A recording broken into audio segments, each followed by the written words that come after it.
All right. What's going on, math family?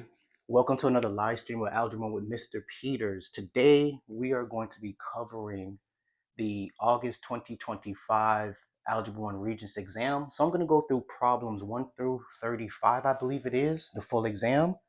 And hopefully, this is going to have you guys prepared to pass your Regents Exam tomorrow. If you guys have any questions or concerns, please feel free to hit the chat at any time.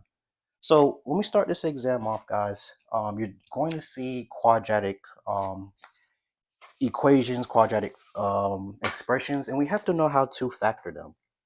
So when we look at our first example, this is nothing but the difference of squares, right? And when you come across a difference of squares, all you need to really look at is just the square root of the terms. So we're talking about 100, x squared, and 16. So off rip, 1 and 2 are gone. So now we know the square root of 100 is just 10. Square root of x squared is x. Square root of 16 is 4. And all we need to do is just rewrite this expression twice and then flip the signs. Remember, with the difference of squares, the signs are always going to be opposite. So this is why the answer is not 4. It's going to be answer choice number 3. Now, let's say if they gave us another example, just real quick. So 9m squared minus 100. Same exact thing. When we look at 9 perfect square, m squared is a perfect square. So once we break this down, again, the same thing. We write the square root, 3m, and then for 100, it's 10. Write the expression twice and then alternate the signs. So if you come across any difference of squares, family, you guys should automatically kill this with ease. Now, we go over to problem number 2. And this is going to be our first word problem where we have to select some type of word equation. So with this now, our problem states that Jose has $2.30 in dimes and quarters. She has 2 more dimes than quarters. Which equation below can be used to determine X, the number of quarters she has? All right, family. So look, we should already know. Answer choice number 1 is incorrect because quarters are going to be 25 cents. So now we're down to a 75% chance of getting this correct. Now, one thing that we have to kind of be mindful of, and let's see if we can highlight this. It says she has 2 more dimes than quarters. So if you understand that, right? So we know our equation is probably going to be 0.25x. Because one thing that we do not know is what? Is the amount of quarters she has, but we know whatever amount of quarters that she has 2 more dimes. So that plus 2 is not going to be attached to the quarters like in problem number 2. That's incorrect. So now we go down to the last 2 answer choices, and we should know that it's answer choice C. Right? And the reason why, think about it, you have 25, each quarter is worth 25 cents. We don't know the amount, just X. And then we're going to add the dimes, right? So that's 0.10. We don't know how many dimes we have, but we know the amount of quarters, X, is going to be 2 more than that. So this is why the equation or the answer is going to be answer choice number 3. Yeah, and to that person that commented that, yes, anything that's equivalent is basically just the same exact expression. So you could plug it in and see if the right side equals the left side. You're absolutely correct. Now we go over to question number 3. And I always try to tell students about this type of question, but this should be very simple. So all we're doing is taking 3 and we're going to plug it in where we see X. So all we're doing is basically substituting. So we know negative 3 squared, that's just positive 9, right? We're going to multiply that by negative 2 and then add 16. So this turns into negative 18 plus 16. Answer is going to be negative 2. Now, one thing that I do want to tell you guys is to be mindful of something like this. And let me actually look for this quick example so we're on the same page.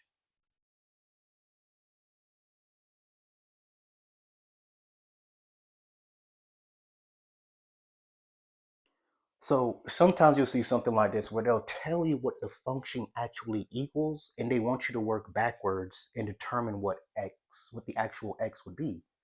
So if they gave us this expression and they said g of x, so they're saying that, hey, our answer is going to be -2. What is x would that give us? We're working backwards. So I'd write the function -2x squared plus 16 is equal to -2.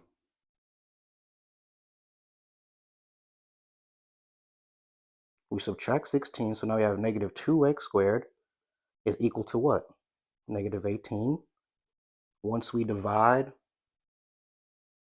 by -2, x squared is equal to what? 9. So now from here, we can use that square root property, get rid of our exponent. Now we know x is equal to plus or minus the square root of 9, which is 3. And then from here, we could take that 3, positive and negative, and plug it in to determine if any of these would be extraneous. So please make sure you guys know the difference between these two, okay? So now we go over to question number 4. And just guys, remember the basics of quadratic equations. So we should already know it's going to multiply to give us -20. When we add, it's going to give us a -8 in the middle. And rule of thumb, if you forgot this, just remember that whatever the middle term is, your larger factor is going to take that sign. So we have x and 10 and x and 2. 10 has to be negative so that we could get that negative once we add, right? So from this step, and please don't forget this because a lot of students will get to this problem here and they'll look inside the parentheses, and because they see -10 and +2, they're going to pick answer choice number 3. But remember, with quadratic equations and functions, you have to set your factors equal to 0. So instead of it being x is equal to -10, it should be x is equal to +10. And then for my second factor, it should be x is equal to -2.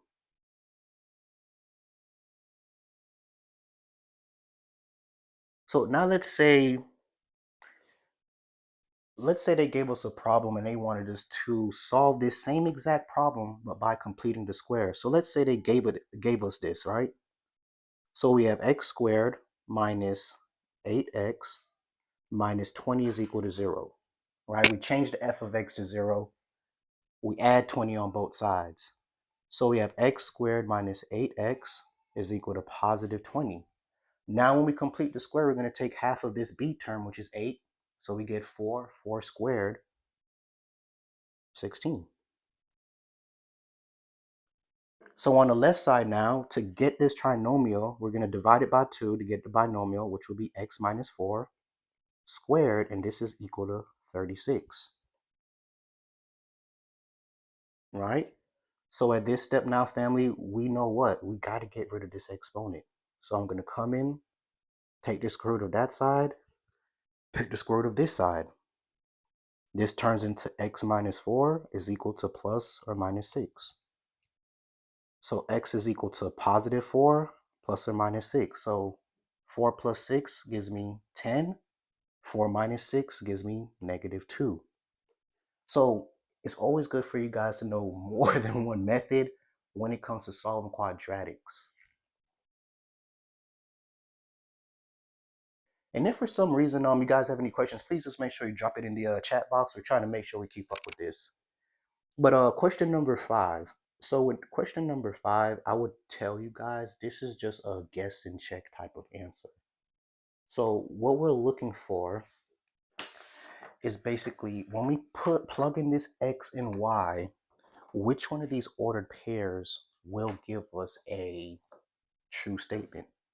So in this one, I got lucky because I started off with answer choice A, meaning, right, y is now 15.5, because we're just substituting, is equal to 3 times x squared. They tell us x is -2, right, minus 1 over 4 times our x, which is -2, plus 3. So that's just the first thing we need to do. We just need to substitute. All right, hold on. So real quick, family, I see a comment. Where did the 16 come from? If you are talking about this problem number 4, right?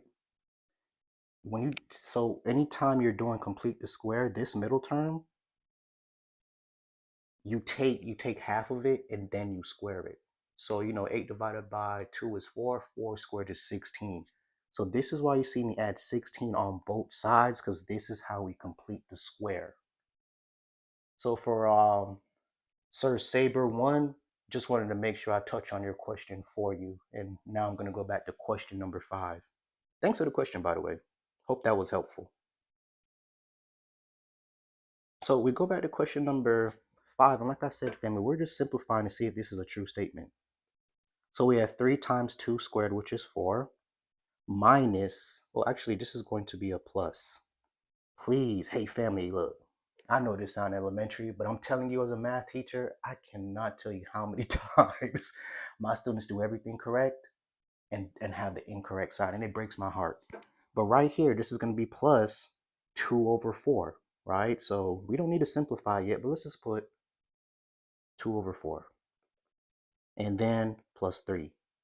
So now if we simplify further, 15.5 is equal to 12 plus 2 over 4 plus 3.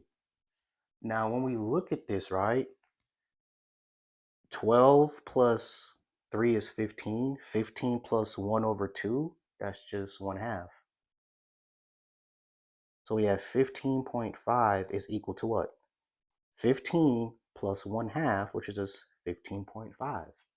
So when we look at this, this is what we'll call, this will be the correct answer, and this point falls on this line because it's a true statement. And guys, I'm sorry, I do not have my graphing calculator tonight, so I'm not going to go over, I think it's question 12. That's the only one out of the 35, but every other question we should be able to get to. And I like to teach it without the calculator, because once you understand, the calculator is a very, very quick fix. All right, so we're going to number 6. And number 6 is a very easy question, guys. I really want you guys to understand this. And you see this in more than one form.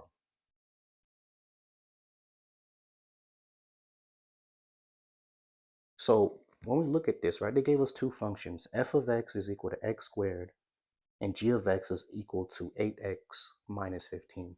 So one thing I want you to know, you guys solve questions like this where you have a parabola and a linear function, and what they're normally interested in is the points of intersection. These are the solutions. So this is what we're basically looking for. And they typically ask you to do this by graphing and algebraically. So when they actually do it algebraically here and they say, hey, what value of x will make these 2 functions equal to each other, all you need to do is use substitution. So we have x squared, right, is equal to 8x minus 15. Now, because this is a quadratic function, we're going to set it equal to 0. So you're going to see me subtract 8x on both sides and add 15. So this is how we get x squared minus 8x plus 15 is equal to 0. And we have to get to this step for us to get the problem correct. So now with this step, all we have to do is factor, set our factors equal to 0. So multiply to give us 15, add to give us 8. So this is going to be x minus 5 times x minus 3. That's the only way we could get a positive 15 when we multiply, and the negative 8 when we add. So once we set this equal to 0, right, speed this up. X is equal to 5 for my first answer choice. So that means 1 and 2 are gone, and even answer choice number 4. So we could actually stop right here and fill in answer choice number 3. And I would tell you guys to do that because it will save you guys a lot of time on the exam.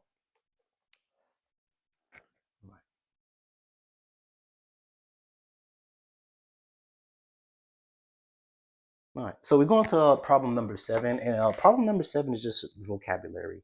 So it asks us which trinomial is written in standard form and has a constant term of 5. So standard form, guys, is just us writing the exponents in order from greatest to least. So if we look at answer choice 2, exponents are not in order from greatest to least. That's the only one we could kind of eliminate just off exponent powers. Now, if they skip exponents, that's 100. That's cool. But the key takeaway here is the constant term of 5. The only two answer choices that have 5 is number 2 and number 4. And we already eliminated answer choice 2, so we should automatically know that the correct answer is number 4. And when you think about this, right?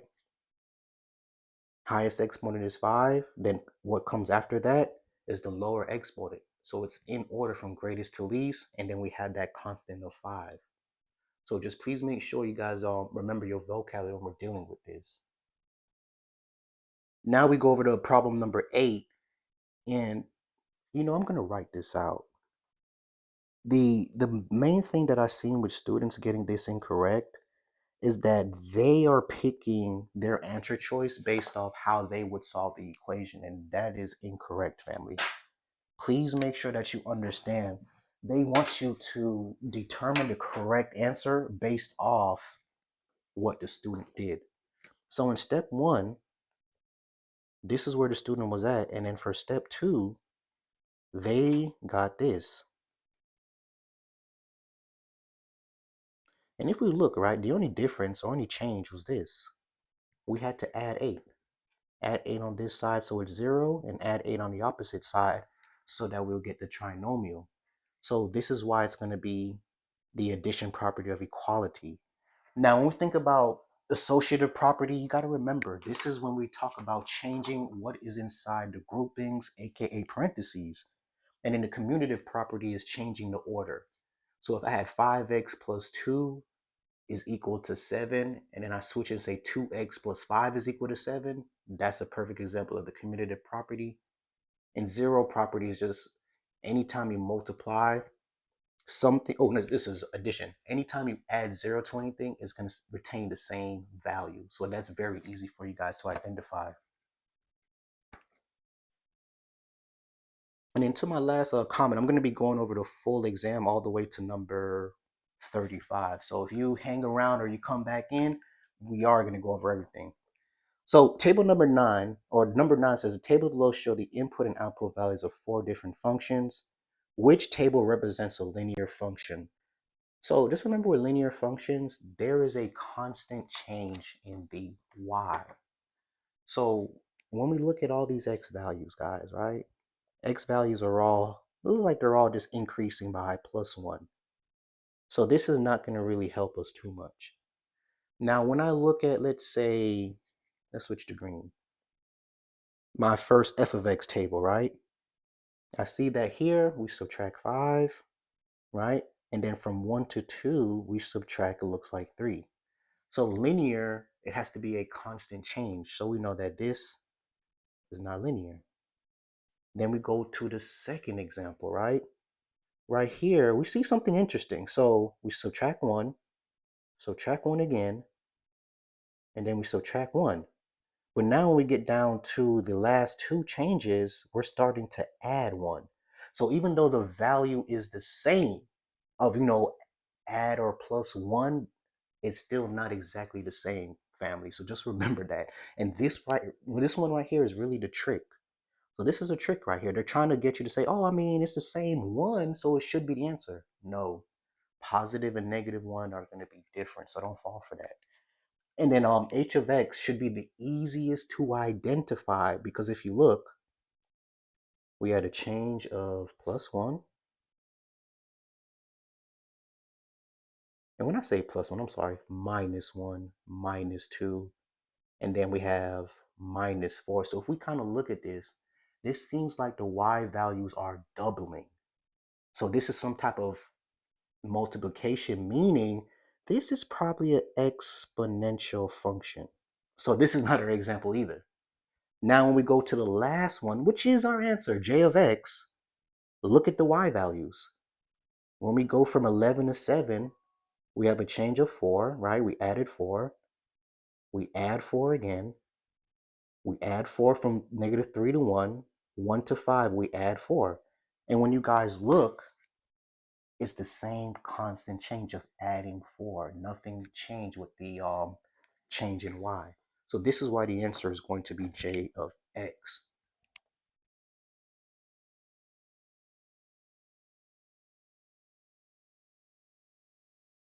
Okay, so we go over to this next question. I really wanted to touch on this one because I've noticed that students make a lot of mistakes with this.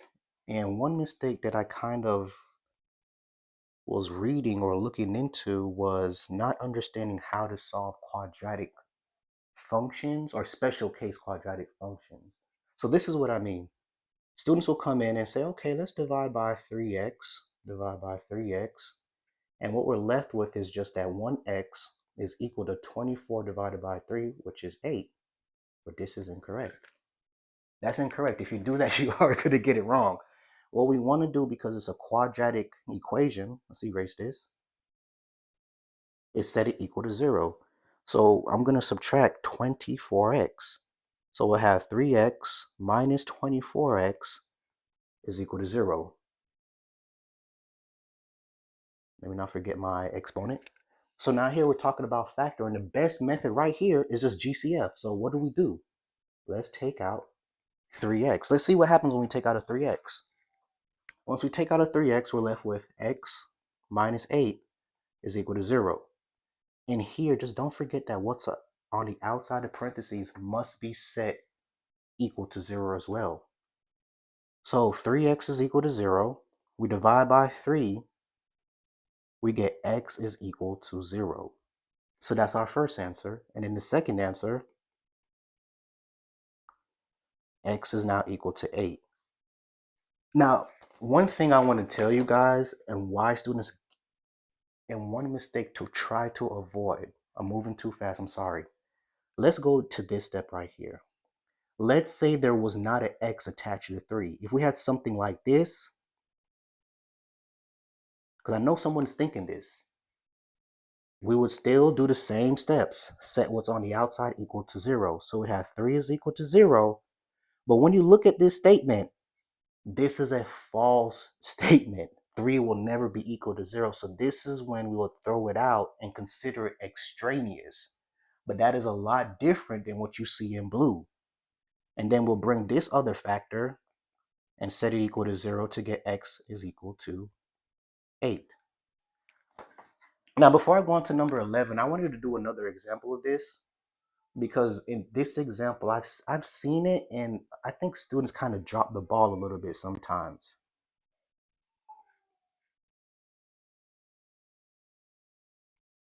So this is almost a very similar problem. So again, because 75 does not have a variable, we're going to add 5. So we have 4x squared is equal to 80. This is another quadratic problem. So if you see something like this is how you'll solve. We'll divide by 4. We'll get x squared is going to be equal to 20, I believe. Yeah, it should be 20.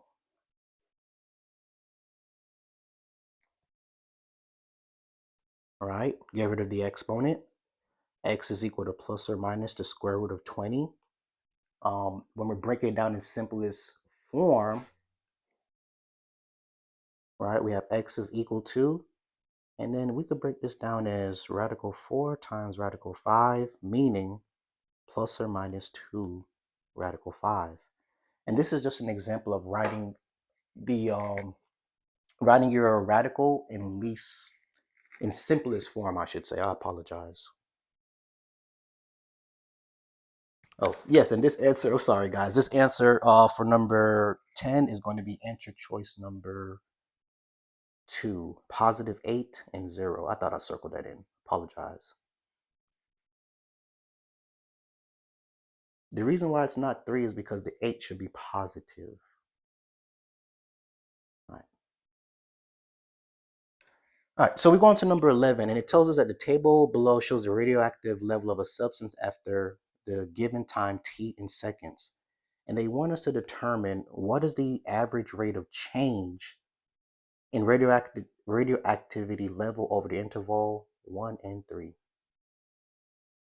So just remember that this kind of functions as x and y. So this is like an ordered pair. And the funny thing with this, family, the funny thing about this is there's two equations, right? You'll probably see your teacher talk about rate of change for a function and do f of x is equal to f of b minus f of a all over b minus a. And that is the correct formula to use, but typically, I'll be so honest. Hey man, you're using the same thing as the slope formula. I just want you guys to know that because I'm one of those teachers that get annoyed that we have so many things for the same exact problem or method.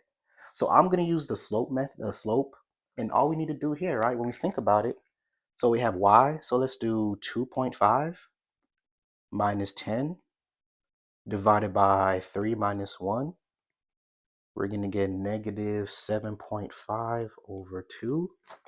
Let's just double check that answer.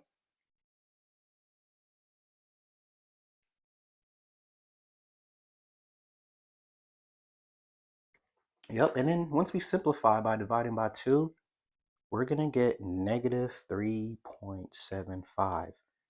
Now, one thing I want to tell you guys, so our answer choice is 2. When you guys are using your graphing calculator, if you put it in without parentheses, or if you don't put it in as an actual fraction, as in a numerator and a denominator, you may possibly get it wrong. So please be mindful of this, okay? Please be mindful of this. Don't try to do everything all in one. I would simplify the numerator, simplify the denominator, then divide, because I've seen students incorrectly simplify. So just a little help for you. And to my last individual, look, I know you guys may feel a little uneasy, but if you take this rule of thumb, anytime you're taking an exam, trust me, I'm a teacher, I know this. Two out of four of your answer choices are horse crap. I really want you to know. I'm going to show it to you while we're going through this. So we're on number 13, correct? All right. So it says, given f of x is equal to x squared, which function will shift to the left 3 units? So let's just write this out.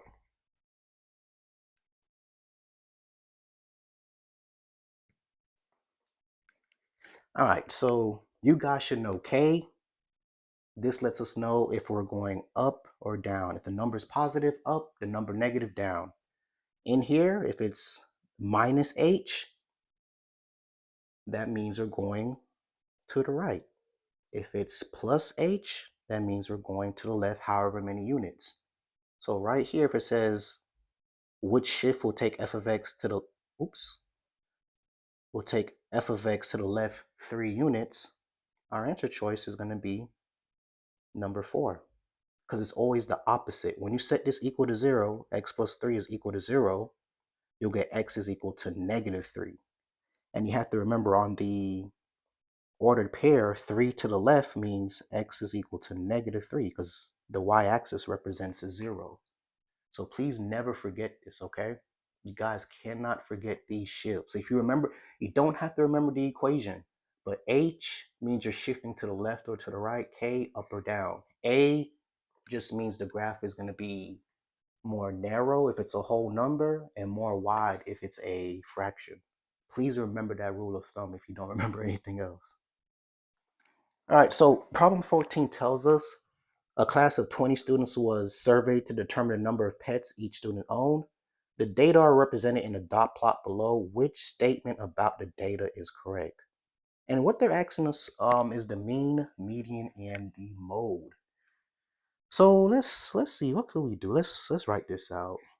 We have the mode, median, and the mean. So let's just do the mode first because I think the mode is the easiest, right? That's the one that's the most frequent. We could just go on each side and cross off dots until we get to the middle.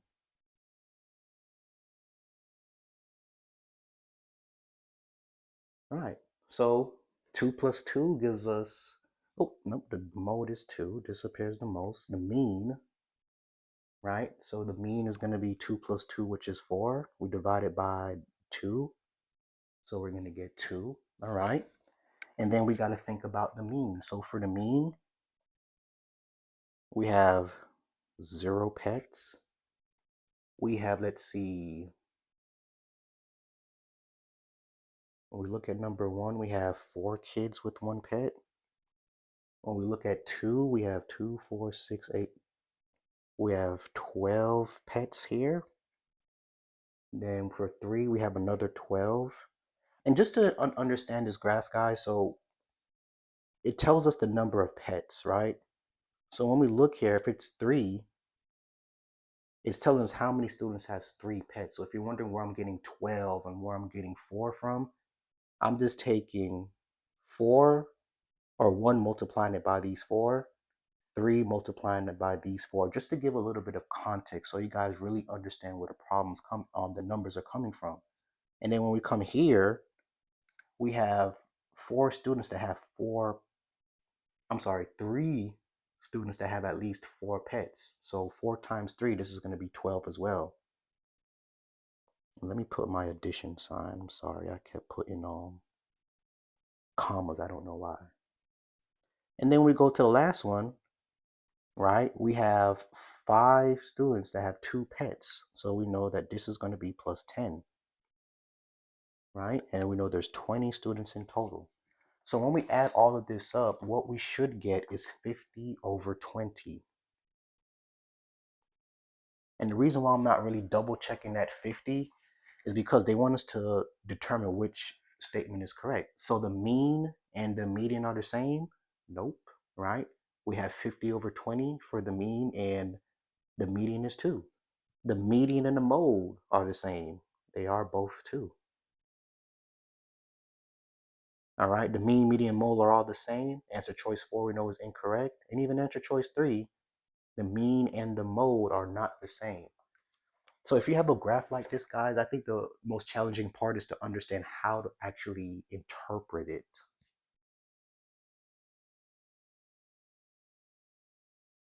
All right, so we go back, right? And we're dealing with another graphing problem. And the funniest thing about this, family, is that we basically just kind of identified this. So let me see if I could kind of break this down for you guys to understand with much ease. So when we're talking about transformations of functions, right?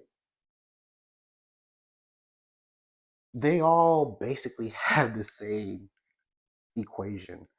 So for absolute value, it's f of x, or even y, you'll typically see y is equal to a times the absolute value of x minus h plus k.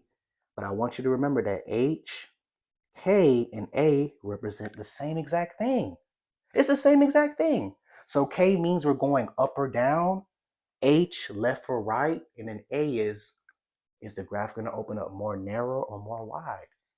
So if they want to, if they say, hey, the range, it's kind of saying, hey, once you have a transformation of this graph, what y values are included?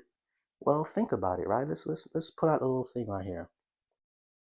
We know f of x is equal to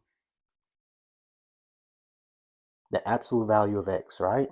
And we typically get a v that goes through the origin. So based on this transformation, it's telling me what? Go to the left 2, down 5. So if I go to the left 2, down 5, we're just estimating. We'll be somewhere right here, right? So what is this vertex? That vertex is going to be -2, -5. So if they're asking you for the range, first off, don't ever get it confused, right? Domain is x, range is y. So we should know that the lowest y value is going to be -5, and all the values that are greater than or equal to are going to be included. So answer choice 15, this is why it's answer choice number 1. All right. So we're going to question number 16, family. And if you know, really want to tell you guys thank you for joining the live stream and asking questions in the chat. If you have any questions, please continue to ask. I'm trying to keep up as much as possible. And if this video has been helpful in any way, shape, or fashion, man, smash the like button for us. You know, just give us a TY for thank you or a thumbs up. All right, so we go over to problem number 16 now, and we're dealing with properties of exponents, and they want us to state which equation is always correct. And I'm just going to kind of touch on exponent rules while I'm doing this. So not these same exact, these questions you will probably see. So they're going to be similar questions, but probably different numbers or different formulas, because this was the most recent from August of last year. So when we get into number one, right? So we have a to the third power times a to the x is equal to 3x, right? A to the 3x. Well, remember, when we're multiplying properties of exponents with the same base, we're supposed to add. So this should be a to the 3 plus x power. So this is the incorrect exponent rule. Now when we get over to number 2, right, this is a, yep, just like Sir Saber said, very similar, different order, and probably different numbers. So when we get over to answer choice 2, we have a to the 4th times x. So guys, anytime you see one power being raised to another power, this means multiplication. So this should be a to the 4x power. And basically what I want you guys to understand is that these rules are switched. So for a, or number 1, I should say, your answer should be a plus 3x. And then for 2, this is when you actually multiply. Now when we get over to answer choice 3, this is the correct answer. Why? Because anything inside the parentheses, a and b, is going to be raised to the x power. But you cannot combine a and b because they are different bases. So what does this look like with numbers? I got you. So this is like saying 2 times 3 squared. And then you'll take 2 squared times 3 squared. That's basically the rule. And what they want you to do, or the mistake they want you to kind of do, is to do something like this. 3 times 2, so you'll get 6 squared. Right? And even though that's somewhat correct, that's not how we typically do with properties of exponents. So just be mindful when it comes to these type of exponent powers. And then for the last one, this is not even really an exponent rule. We have no exponent rule to explain this one. So this is just total BS. All right. So we go on to problem number 17 now, and they want us to get h by itself. So anytime we're rearranging formulas and we have fractions, please get rid of your fraction in the first step. And to get rid of a fraction, just multiply by its denominator. So after my first step, we have 2a is equal to what? H times b1 plus b2. Now, a lot of students don't understand that b1 and b2 are grouped together, so we cannot separate it. So essentially, we're kind of done with this problem already. We just have to divide. And what are we going to divide by? Everything that's not h. So I come back in here, divide by the whole expression. It's still in parentheses because we cannot separate it like that. So now h is equal to what? 2 times a over b of 1 plus b of 2. Okay? So this would be our answer. And when you think about it, right? It's taking this, it's the same exact equation steps.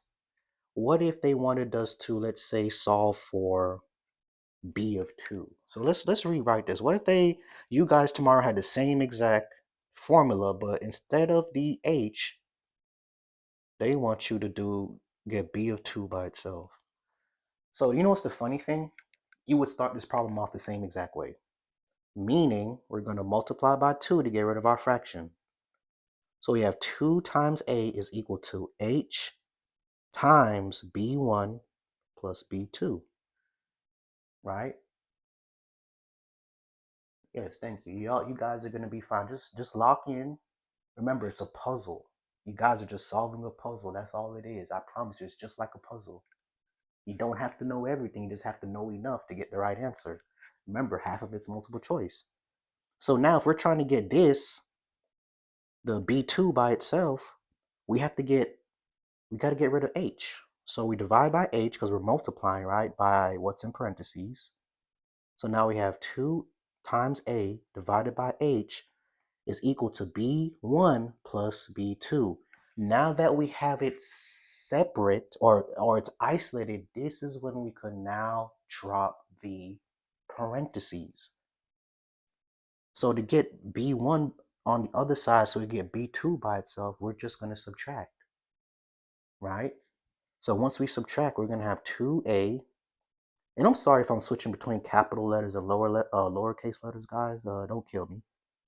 B1 is equal to B2. And then this would be the answer if they wanted us to solve for B2. All right. So now let's go over to problem number 18. So problem number 18 tells us which function has the same y-intercept. And this is a simple problem, right? Yep, and you got it right. So when we look at this, right, to get the y-intercept, you just got to make x 0. So we know here's x is 0. Here's our y-intercept. For the table, the y-intercept for the table is -3. Now let's say I go to this g of x function and I plug in 0. So I have g of 0 is equal to what? Well, 0, we're putting 0 for x, minus 3 squared minus 4. So this is equal to -3 squared minus 4.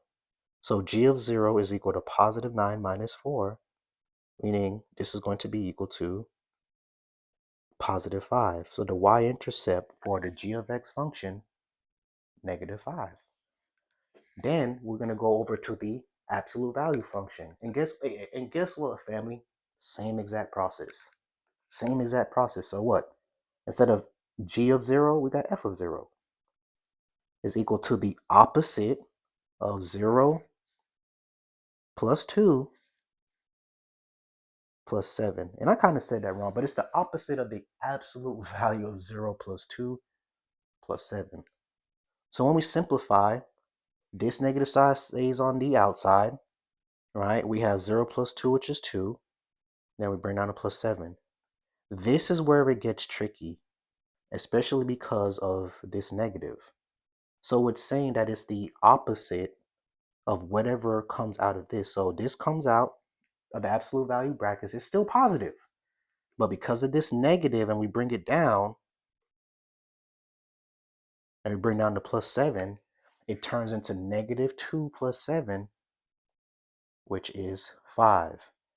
And then I see someone said, where did the 3 go? Are you talking about in the red? Because, okay, cool. All right, for anyone else who ain't catch it, remember we squared this after we did 0 minus 3. So now when we look at this, family, f of x function is equal to 5. G of x function is equal to 5. So when we look at our answer choice, correct answer for this should be A. F of x and g of x are going to have the same y-intercept.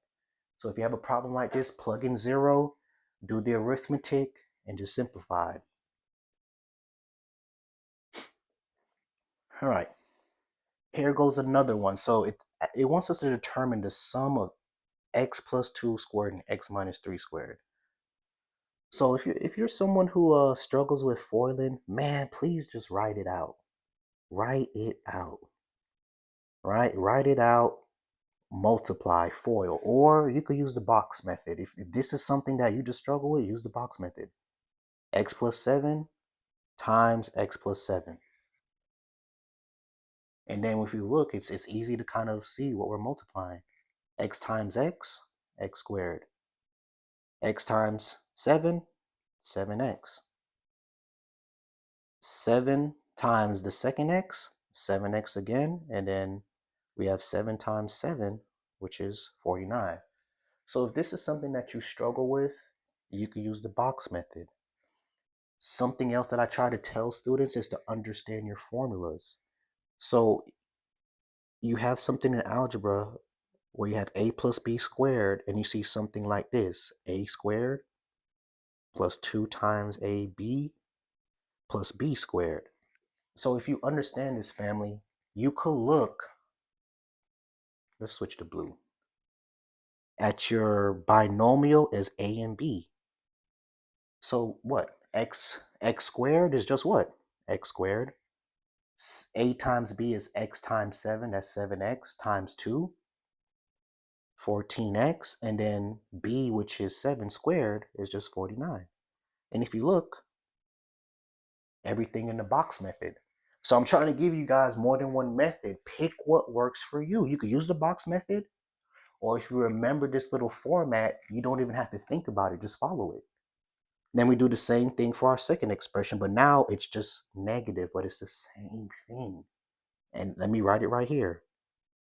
A minus b squared is equal to what? A squared minus 2 times ab plus b squared. So when I come through now and I'm working on this second example, right?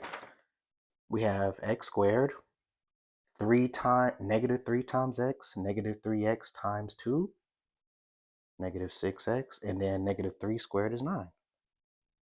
Then we just add this straight up. 49 and 9 is 58. Positive 14 and negative 6 is positive 8x. And x squared plus x squared, 2x squared. All right? So when we look at the answer choices, this should be answer choice number 3. And just for practice sake, because I see a lot of people are nervous in the comments, x minus 3, x minus 3 is the same exact thing. So x times x squared, x times negative 3, negative 3x, negative 3 times x again is negative 3x, and negative 3 times negative 3, positive 9. Your like terms always run diagonal. Just add them. So whether it's 7 and 7 to get 14, or negative 3 and negative 3 to get negative 6x, different methods, guys. So use whatever works for you. You could FOIL, you could use a plus b squared to just write it out, or you could use the box method. But this is something you guys could definitely figure out tomorrow. All right. So we get over to radicals, and the only thing that I've kind of noticed with students and why they'll get this wrong is because they misunderstand the product and sum. So when we have the sum, that means we're adding, and what's under the radical has to be the same for us to add it. But when we're multiplying, it doesn't matter what's under the radical. We can multiply together as long as it's the same index, meaning a square root and another square root. We can't multiply a square root and a cube root. So this is a square root. If this was a cube root, we could not multiply them together unless we do fractional exponents. And I see this comment. So on the previous question, can you explain the blue transition into the green? All right, give me some more detail. Give me some more detail. What exactly? Because when you look at the blue, I just used this right here and expanded x plus 7 squared. And if you look at it, it follows that same format as what's in red and what's in the box. So what you see what's in red that I circled in blue, that's how I got the x squared plus 14x plus 49. Hopefully I cleared that up for you. But that's how I got what's in blue. And in green, I just did the same formula, but it's subtraction now because it's x minus 3. So hopefully that clears it up for you, for Mr. Saber. All right. Oh, okay. So like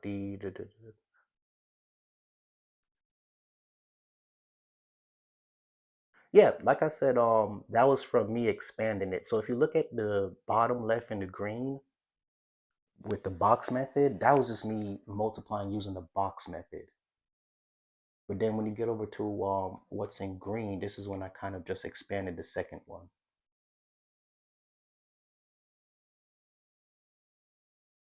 Okay. Hopefully I answered that for you. If not, I will come back to this. But going back to the radicals, right? So because these have the same root, we could just multiply straight up. So 2 radical 10 times 3 radical 2. You multiply number and number, radical and radical. So what does this turn into? 2 times 3 is 6. Let's switch colors. I like switch colors so it pops. 6 radical 20. Now, the reason why you guys may get this wrong, let's say if this was 6 radical 20, we could simplify radical 20. You have to simplify radicals to the lowest simplest form.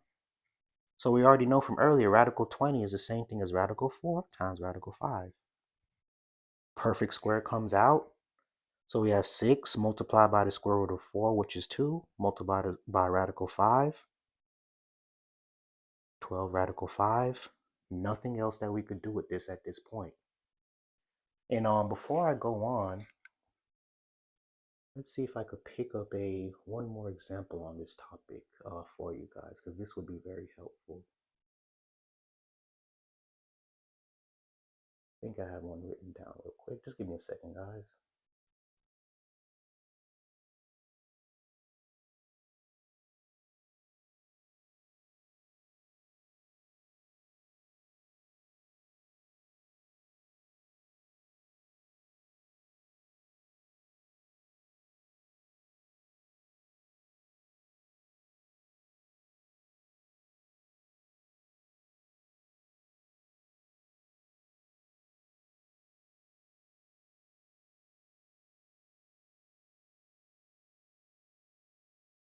All right, so let's say if we had something like this.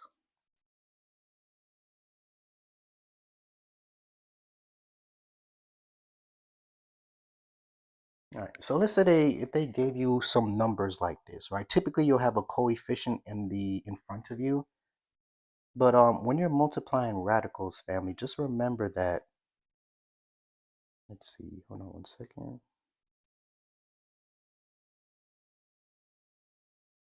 We could kind of simplify this. So what I see a lot of students do is they'll come in and they will multiply both of these numbers. So 8 times 98 to get 784, radical 784. Personally, I'm going to tell you guys, yo, rewrite this and simplify it. So let's just bring this down. So 8 is the same thing as radical 4 times radical 2. When we take out the perfect square, this turns into 2 radical 2. Now, when we get over to 98, let's see, what can we divide 98 by? All right, so when we get to 98, this is the same thing as what? Radical 49 times radical 2. Perfect square comes out, 7 radical 2. So now when we focus here, this is kind of the same problem. This is the same problem as our previous one. So what are we going to do? We're going to take 2 times 7 to get 14. And radical 2 times radical 2, which is just itself. Anytime you multiply radical by itself, it's the same number.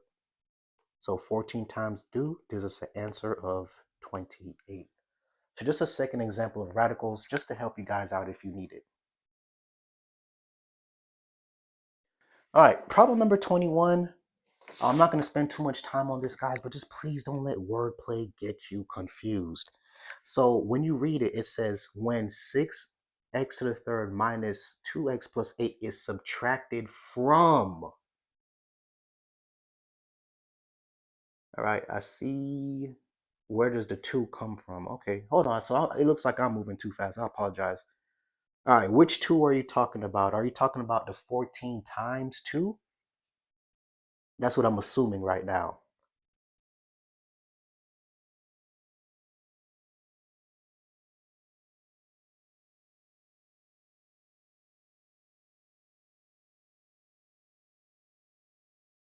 Because if that's the case, if you guys are kind of pointing to right here or even right here, remember that when we multiply 7 and 2, we'll get 14. And then radical 2 times radical 2 is radical 4.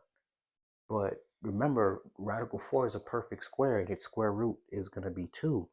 So when we simplify it, this turns into 14 times 2, which is how we get 28. If that is the 2 that you guys are talking to, I believe that's what it is. So just want to touch on that. Okay. So let's keep the show going. So going back to number 21, um, please just remember that it says that 6x to the third minus 2x plus 8 is subtracted from 5x plus 3. This is really why I see students get this wrong, because they're going to come in and write the problem like this.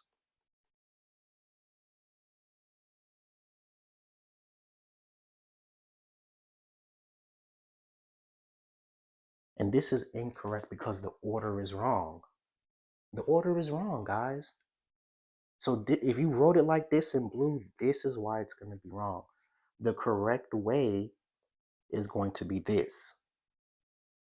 5x to the third is going to come first, right? Then subtract 6x to the third minus 2x plus 8. So this first one, if you write that, hey man, I'm sorry to tell you, it's over for you on that one.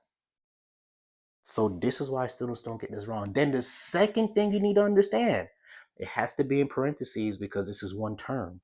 You see this negative? It's going to affect this sign, and this sign. So when we start to actually subtract, right?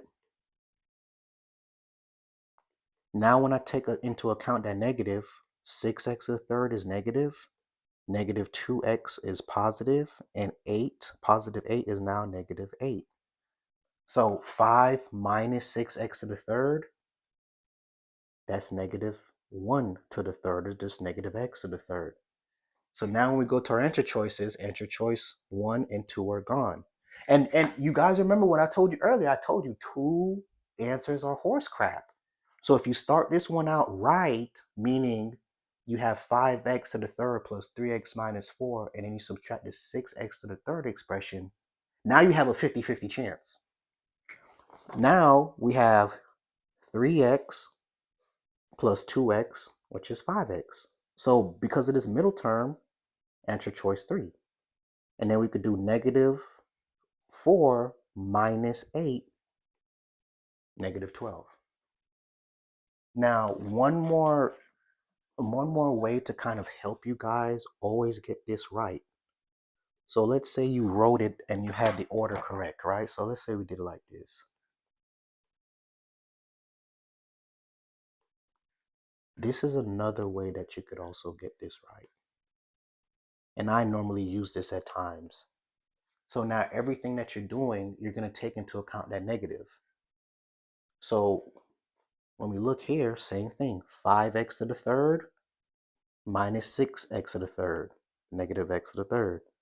Positive 3x minus negative 2x, that's negative, not negative, that's 3x plus 2x, or subtracting a negative, 5x. Negative 4 minus a positive 8, same thing as negative 4 minus 8, negative 12. So just trying to show you guys some little small things that could kind of make this a little bit easier for you. Okay? All right, number 22. All right, and just for those people who are joining in on the live, man, really thank you guys for coming on in. Smash the like button for us. Leave any comments, any questions if you have. So it tells us that there are 3 relations shown below, and they want us to determine which relation represents a function. So when I look at this, right, we already know this number 2. This is easy. Every x has one unique y. So boom, we got that. Right? We know 2 is an answer choice. Number 1, all right, every x has one y. None of our x's repeat. So this also looks like a function. Now we get over to the bread and the butter. Is number 3 a function or not? Well, remember, Open circle means not included. Closed circle means included, right? So when we look at this, when x is 0, here goes one answer choice that's not included. Here goes another answer choice that's included. So when you look at this, right, these 2 points check off. When we look at it again, when x is 2, we have one answer that's not included, one that is. This checks off. And then the same thing for when x, I believe, is 4. This answer choice is included, this is not. So when x is 4, even though we see 2 circles, there's only one answer.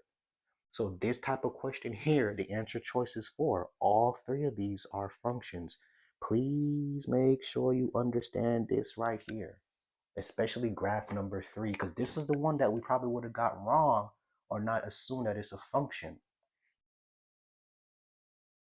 Right. Going on to the next question. So we're dealing now with systems of equations. And this one, it doesn't even want us to solve it. It tells us that the method of substitution was used to solve the systems of equations below. Which equation is a correct first step when using this method? Again, family, this is not the method that you or the steps that you would use. We're going off the correct steps from them. So when I look at this, right, anytime you're using substitution, that means you're solving the equation for one variable. So what I look here, this is not substitution. Substitution looks like the slope-intercept formula. Y is equal to mx plus b. Do you see how we solved it for a variable? Y is equal to 2x plus 5. We solved it for a variable. So again, going back to what I told y'all earlier, 2 answer choices, always horse crap. So 3, 4, it's gone. Now we get over to here and we say, okay, which one is correct? Well, let's focus on the second equation. The first one, we're not focusing on it. So we have x minus y is equal to -1. What I'm going to do first is I'm going to solve it for y. So if I subtract x, that means I have -y is equal to -x minus 1. You guys should know when a variable is by itself, it cannot be negative. So if I divide -y by itself, I'm sorry, -y by -1, I have to divide everything by -1. So y is positive, x becomes positive, and 1 becomes positive. Now when we check this equation and answer choice 2, nah, this isn't it. So without really doing much work, answer choice is A. But just for the video's sake, let's double check. So again, x minus y is equal to -1. If we're solving for x, we're just going to add y. So x is equal to positive y minus 1. And when we look, same exact thing. So this is why this would be the answer, because if we're using substitution and solving for x, this is how we'll do it. Then I'm not going to necessarily solve it, but if we're using substitution, we're going to plug this in anywhere that we see x in the second equation. And matter of fact, let's see if I could I'll just solve for y, man. Let's do it. So if I was substituting, I would have 4, and then instead of putting x is now replaced with my expression. Y minus 1 minus 7y is equal to 7. All right, let's distribute. 4y minus 4 minus 7y is equal to 7. Add 4 on both sides. All right, so let's see, -3y is equal to 11. And then we could go ahead and solve the systems of equation.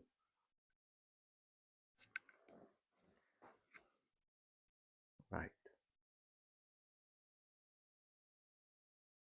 All right, so we're moving on to the last problem of the multiple choice section, family. And yes, we're going to go into the short response questions. Like I said, if you guys have any questions, please don't forget to drop them in the comment section for us. And don't forget to hit the like button if this video has been helpful.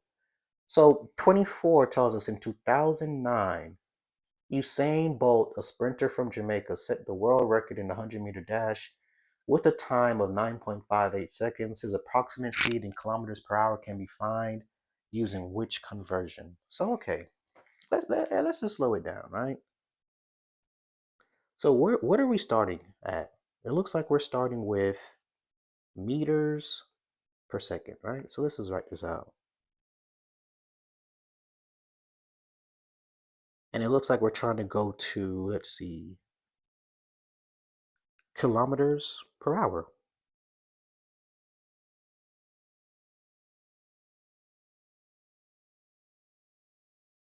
Yes, there's 35. And don't worry, I'm getting to all of them. I got you. I got you. All right. So guys, just remember here that what we're looking for is that the units cancel out. So let's say if I start off with answer choice A, right? Let's just start off with A. So let's see, right? We start off, whoa. So first off, seconds, meters. You see where we started off with meters per second, right? So boom, that's gone. That's gone. Now we go to answer choice number 2. All right, we start off with meters per second. Cool. Let me show you something. So seconds cancel out. Meters times meters, that's meters squared. You can't get kilometers from that. Cancel it out. We go to answer choice number 3. Okay, cool. All right, this one, oh, okay, we're working with some. Meters cancels out. Uh-oh. Seconds do not cancel out. This is wrong. So that means answer choice number 4 has to be it. When we review it, meters cancel out, seconds cancel out, minutes cancel out. What are we left with? Kilometers per hour. All right. And typically when I see the Regents, I see this type of problem is always there. So please understand what is the starting unit that you start off with and what is the final unit. Once you understand that, it makes the question much easier. And then please use process of elimination. It should take you no longer than a minute or maybe even 2, just depending on how stressed you are to solve the questions. All right, so now we're going to move over to the short response sections. And when we start off with question number 1, right, I'm going to tell you guys, please, well, matter of fact, let's keep the fraction. I'm going to do the fraction first, and then I'm going to show you how to do it without the fraction. So when we multiply 1 over 6, right, so let's do it. So we have 4x over 6 plus 12 over 6 is equal to 9. All right, let's reduce. First fraction could be reduced. You know what? Let's not even reduce here. Let's just solve it. So we have 4 over 6 x plus 2 is equal to 9. Just reduce that fraction. So now guess what we're going to do? We're going to subtract 2. So we have 4 over 6x is equal to 7. All right, so you can multiply by 6 to get rid of the fraction. 4x is equal to, what's 7 times 6 again? I believe it is 42. Sorry, don't judge me, family, man. It's a long test, man. Yep, 42. Guess what? Divide by 4. Divide by 4. X is equal to 10.5. Right? So just because we have fractions, oh yeah, I love that energy. I'm so happy you're ready. Just because we have fractions don't mean anything. Now, because you guys are on Algebra with Mr. Peters, I'm going to show you another way. Right? I got you.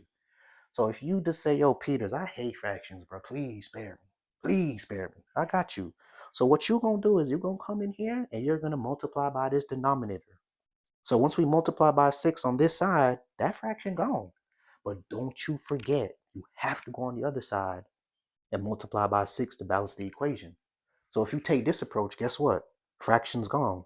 4x plus 12 is equal to 9 times 6, which is 54. And hey, I'm going to tell you guys a rule of thumb.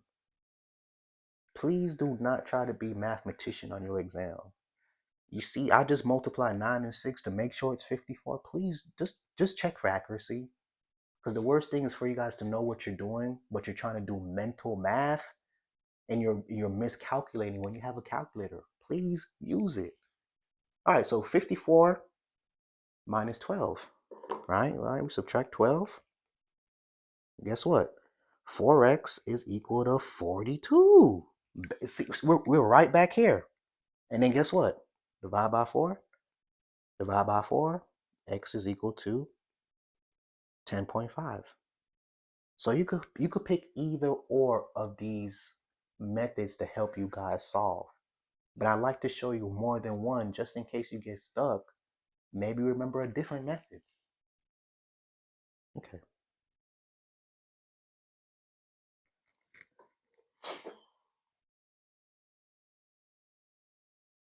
So we go into question number 26. And I think there's 3 rules to this.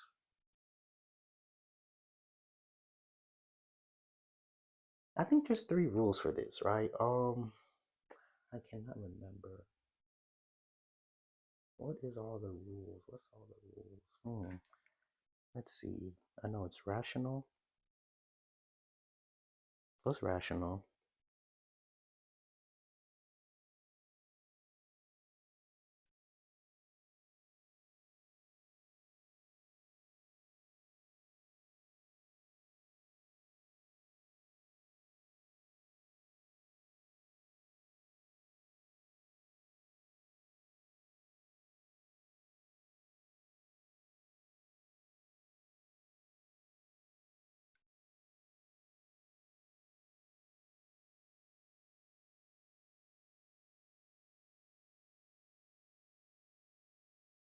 And the reason I'm writing this, guys, I just want to write out the rules. So just give me 1 second. I'm trying to double check my rules to make sure that I do not want to lie to nobody.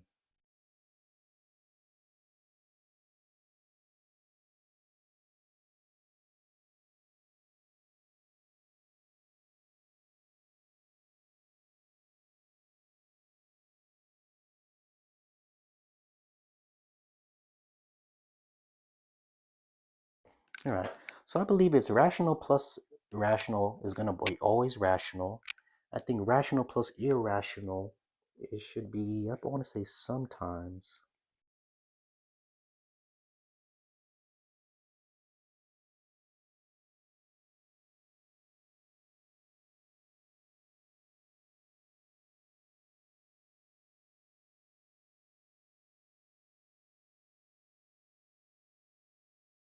And then I forgot this last rule. Is it always irrational? I think so.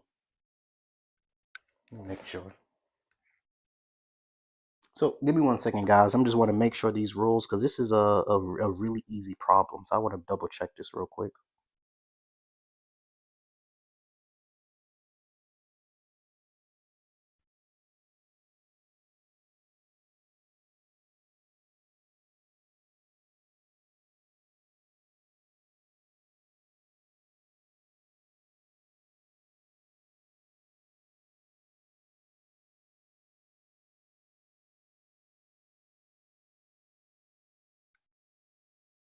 All right. So I'm gonna give this a pause real quick because I don't want to hold you guys up. But let's at least answer this, and then I'll come back to this if I need to. All right. So when we look at the sum, right? Let's erase this. I'll come back to this. All right. So I was trying to tell you guys the 3 rules, but I didn't want to confuse you guys. So let's just tackle this, and I'll come back to this at the end. So it says the sum of 3 radical 2 and 5. Would it be rational or irrational? Well, when we try to add these two, right? First off, 3 radical 2 is an irrational number, right? Meaning it's a decimal that's not going to end, a decimal that's not going to repeat. So when we think about that and we add that to 5, it's still going to be irrational. And when it comes to the explanation, right, we have to understand it's irrational because the sum cannot be written as the ratio of integers. All right? And I'm going to explain what that means.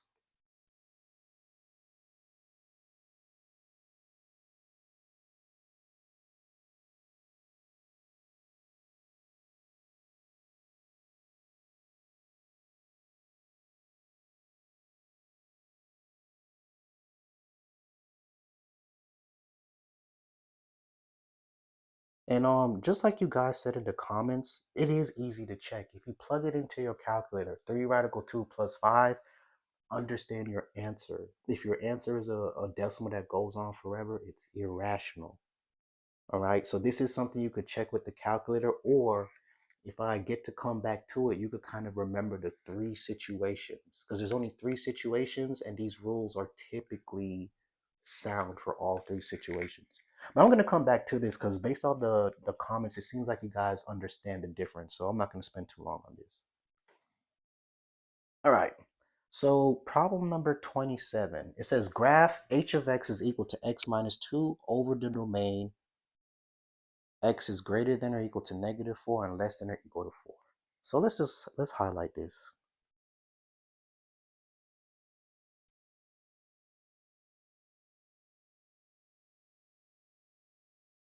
All right, so I'm only labeling it to positive and negative 5 because there's no need to go any further. All right, it tells us to only graph it over the domain, so over the x the x values of negative 4 and positive 4. So let's think about the regular graph. F of x is equal to the absolute value of just x. So remember, that means our slope or our rise over run is 1. So typically this graph is going to look something like this. I'm going to give us about 4 points on each side, or 3 points on each side of the vertex, right?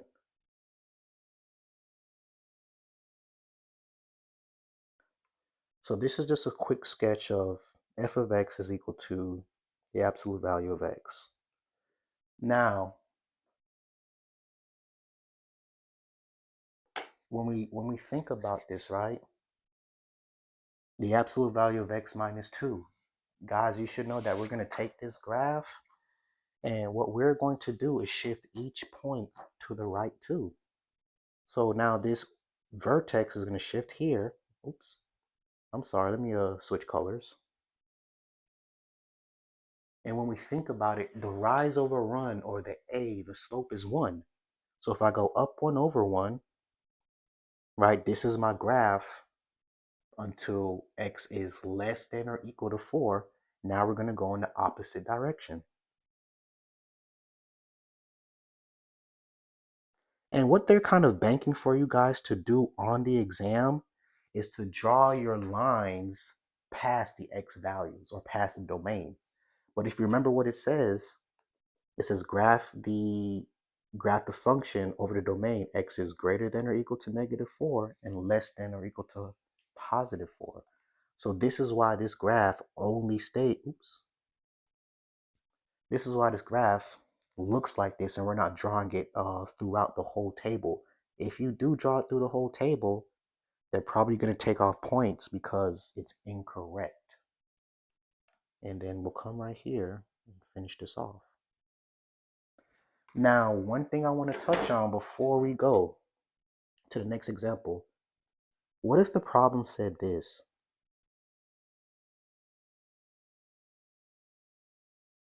Do you guys know what the difference in the graph would look like if this was if they want us to graph over this domain?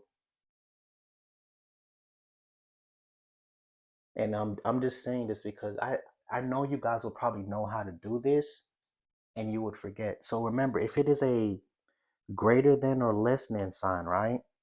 If we're drawing this same exact V, it has to be dashed.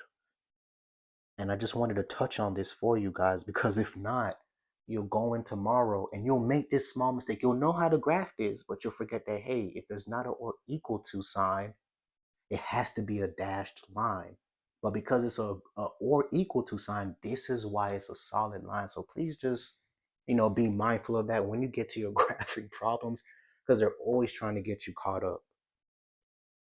All right, let's go to the next problem. So we're on problem number 28 of 35. So let's start filling in. So it tells us a survey was given to 180 cell phone owners. All right, let's do it. So 180. So we got that. It says the results show that 59 adults owned brand B. So let's go to adults, right? We have 59, oops, and 32 teenagers owned brand A. All right, so 32 teenagers, right, own brand, what did it say? Brand A. So let me just highlight this. So 59 adults, brand B, 32 teenagers, brand A.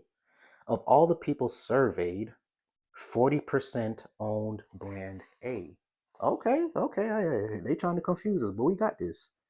40%, plug that in your calculator, times 180, or 0.40 times 180. Right? Let's see what we get when we do this.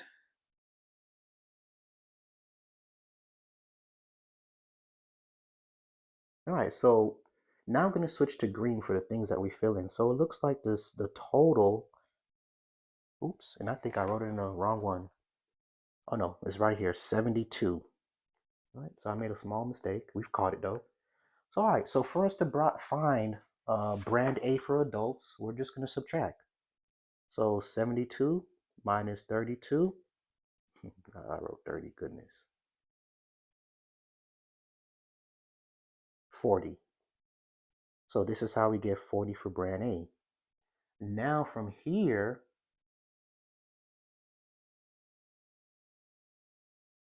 and then hold on, let me just double check something. Doo-doo-doo.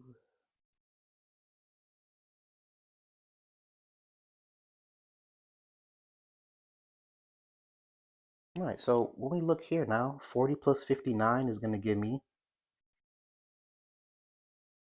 99, right?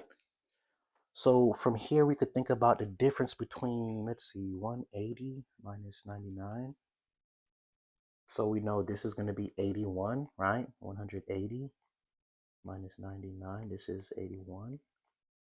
All right, and then from here, we just have two slots. So we could do 180 minus 72. So this is how we get 108 for brand B. And then when we think about the teenagers, we could do 81 minus 32, which will give us 49. So these are all the ones that we basically filled in from the information. And you know, guys, just make sure that when you add them back up that they equal what they're supposed to. Because I think this is a simple problem once you just get off to the right start. All right. So that's problem number 28. Yep, and for those, I don't, hey, hold on. I don't know if you got, but here's my decimal point. So that's why I wrote it, 0.40 times 180. Let's make sure these are two ways you could plug it into your calculator, 40% or 0.40. Yep, move the decimal place 2 places to the left. Hey, you know, I appreciate you guys coming in and helping each other learn, man. I appreciate that so much. All right, so let's go on to problem number 29. So you know that the thing with geometric sequences and arithmetic sequences, I'm one of those people that say, hey man, please learn the formula. So we have a sub n is equal to a sub 1 times r to the n minus 1 power, right? So let's break this down. So we know a sub n is typically what? The term you're looking for. So this is why we're looking for the 8th term. This is why I see a8. Then it tells us the first term is 5. So once we substitute, right, a of 1, this is 5. All right, so what is the common ratio? It tells us the common ratio, r, is 3. So now what we're going to do is take this 3, right? So we have 5 times 3 to the 8 minus 1 power. And you guys should already know that we're going to prioritize the exponents. So we have a, the 8th term in the sequence is equal to 5 times 3 to the 7th power. Now you guys have graphing calculators. Again, I would just do it separate. So we'll do 3 to the 7th power. So we have The eighth term in the sequence is equal to 5 times 3 to the 7th, which is 2,187. Multiply that by 5, we know that the eighth term in this geometric sequence is going to be 10,935. And if I'm not mistaken, I believe that they give you some of these equations. I can't remember if which ones they exactly they give you. Let's double check. Let's look at the reference sheet to see if they give you the geometric one. Did they give you that one?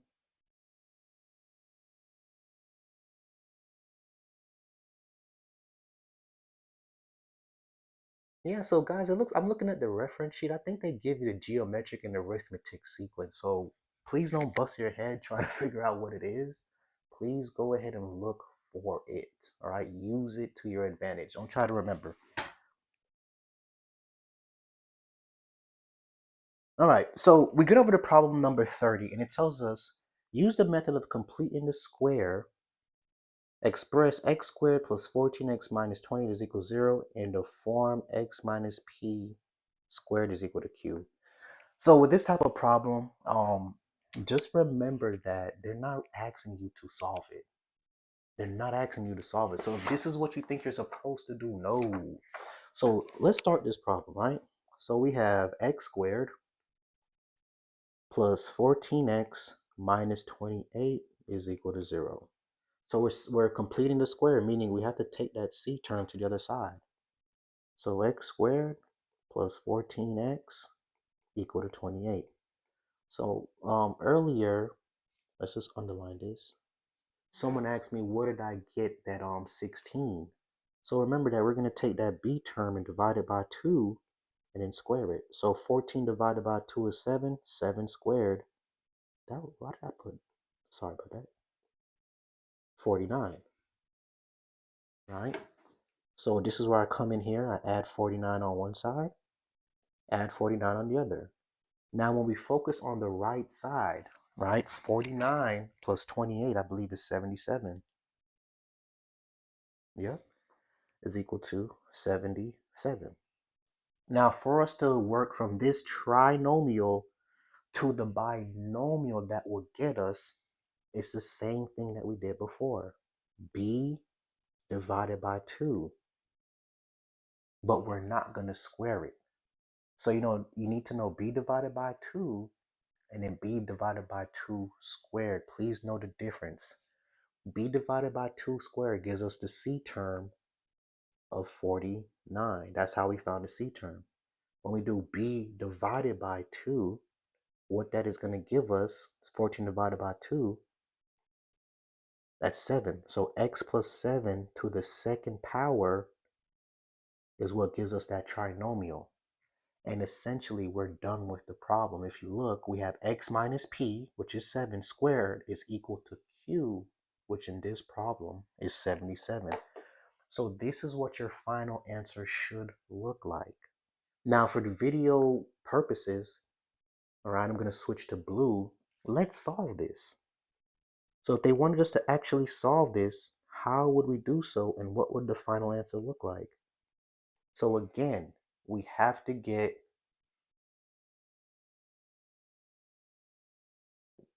we have to get rid of the exponent. So we're going to take its square root. Same thing here. If it was an exponent of 3, we would take the cube root. So exponent and radical cancel out. We're left with x plus 7 is equal to plus or minus radical 77. Now, for those of you guys, remember radical 77, there's no perfect square that we could divide, that 77 can be divided by. So it stays the same. So when we isolate x is equal to what? We subtracted 7, so negative 7 plus or minus radical 77. And this would be the simplified form. So for this answer, what you see right here in green, this is what they want. But in blue, if they wanted you to solve by completing the square and express it in the lowest radical form, that's what you would do. To KGGZ2, this is the Regents from August 2025. So I took 35 questions straight from there. So you're more than likely going to see these again or something similar. All right, boom. So now we go over to our next example, math family. And again, man, really appreciate you guys here. If it's been helpful, just smash the like button for us. So when we get over to problem number 31, it wants us to graph f of x is equal to negative 1 over 3 x squared plus 4.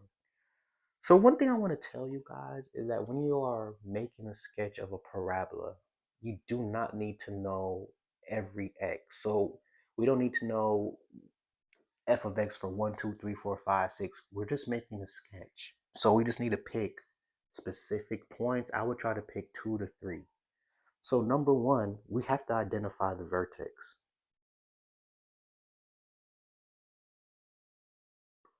Hold on 1 second. Let me make sure I look at this.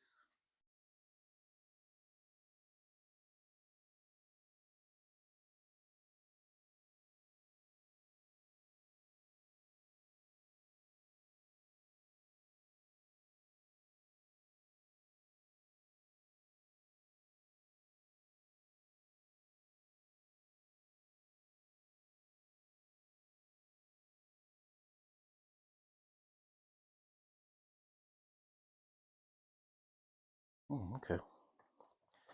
All right, family. So we're gonna take a. I'm about to start this problem. Let me get a quick sip of water, and then we're gonna get right back to it. Apologize.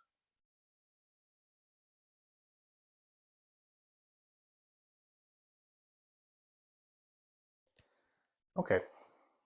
All right.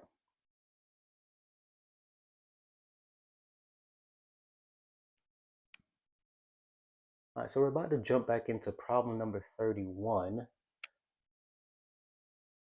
Okay, hold on. So I see someone had a question. So let's see. Where did the 2 square from? 2 square from the 14 over 2. Okay, so let's do this in orange. So when you have these when you're doing complete the square, there's two things you need to know. B divided by 2. So B divided by 2 is going to give you the trinomial. Well, I'm sorry, no. So let me just write this out so I can make sure we're on the same page. Oh, you know what? No, let's do it like this. All right. So I'm sorry, guys. All right. So when we're here, x squared plus 14x is equal to 28. So there's two things. Number one, b divided by 2 squared. This is how you get c. That's the first thing. So b in this problem is 14x, right? So 14 divided by 2, is 7. 7 squared, 49. But now on the left-hand side of the equation, we want to get the binomial that will give us this trinomial. So this is when we now come back again and we say what? B divided by 2.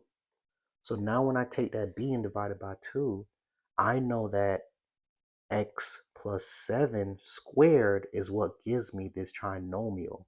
So I wanted to make sure that you guys understood that because you have to know this in terms of completing the square. So hopefully that answered your question. And thank you guys for just making sure that I did catch that before I go on. If I need to come back and touch on this again, just please let me know. Okay. So going back to number 31. So the reason why number 31 I really want to touch on this is because you guys should remember when you're trying to get the vertex of a parabola, right? You have to do b over 2a to get your x coordinate. And then once you get the x coordinate, you got to plug that x in to get the y. But when you look at this quadratic function, there is no b. So that means that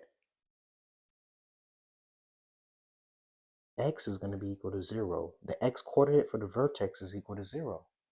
So because I know this, I'm gonna substitute and try to figure out what is going to be the y coordinate of the vertex. So we know 0 squared is 0. 0 times 1 over 3 is 0. Plus 4 is 4. So I know the vertex is going to be at 0, 4.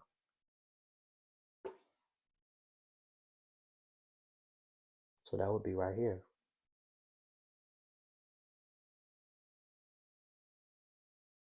Yeah, man. Hey, whoever Sir Saber is, man. Hey, shout out to you, man. Like, I'm doing this in the spare time, and I'll try to answer as much questions. So please don't feel too shy. For anyone who does not pass or you feel anxious, I will be doing this for I believe the June Regents. So again, we'll be back at this, and there's plenty other videos on my channel for you guys to watch. Just check the description box down below. I think I've linked several of them for you. All right. So going back to this problem, right? We found the vertex, and the reason why sometimes you gotta talk to people who, not even people, but just your teachers. You see this 3? So the reason why this 3 is important is you want to pick numbers that are divisible by 3 to make it easy for you.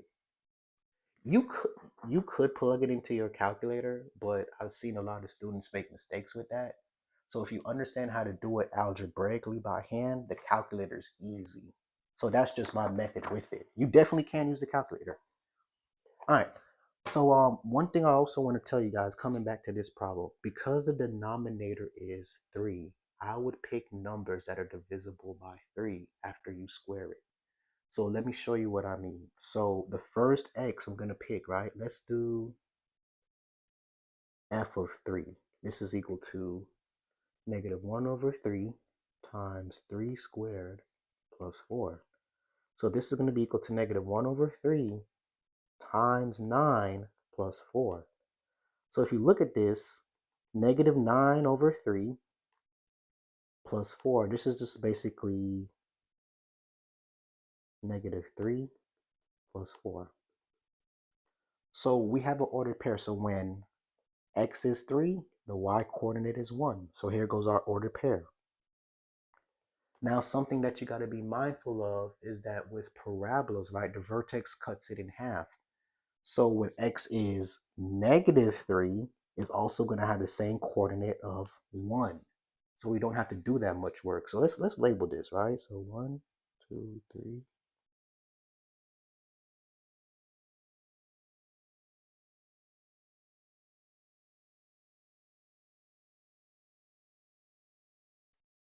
And let's do the other side.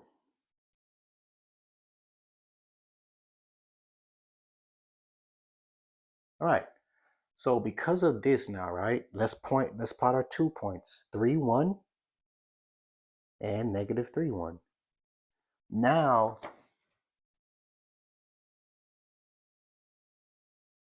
what we could do is let's pick when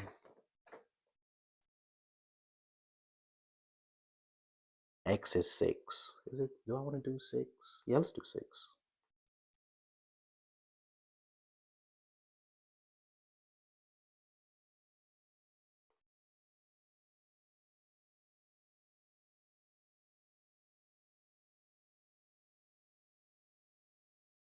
So again, right, we plug in 6 just because it's, when we simplify and square it, we're going to get a number divisible by 3. So 36 divided by 3 is going to give me negative 12. Bring down to plus 4, we're going to get negative 8. So when x is positive 6, my y is negative 8. So remember, it's a parabola, so when x is negative 6, it's also going to share the same y coordinate. Now when you look at this, we have enough points for the parabola. You guys do have to show work for this. If you don't show work for this section, to my knowledge, it's not going to, I believe you're going to get points off. So now we go to the last point. We have 6, negative 8. That's the positive one, and then negative 6, negative 8. So if we're drawing this parabola real quick, this would be a sketch, and this is probably what it's going to look like. So when we get over to these other questions, it says state the vertex. Our vertex is going to be at 0, 4. Now, another thing they're going to tell us is state the equation of the axis of symmetry of this function. It's a trick question. all they're saying is, hey, what is the x coordinate for the vertex? All you need to put, x is equal to 0, because that's the x coordinate for the vertex, 0, 4. Axis of symmetry has to do with the x coordinate of the vertex.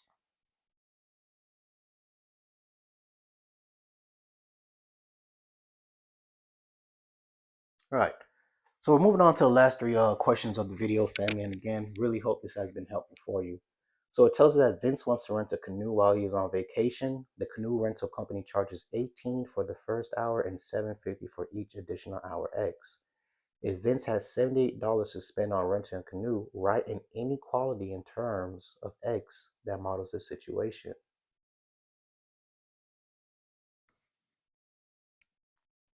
Okay, so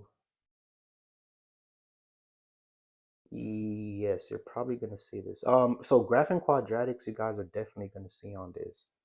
And again, you guys, yeah, as soon as this video is done, it's going to be posted on my page. But if you look here, guys, remember that the vertex, it cuts the parabola in half.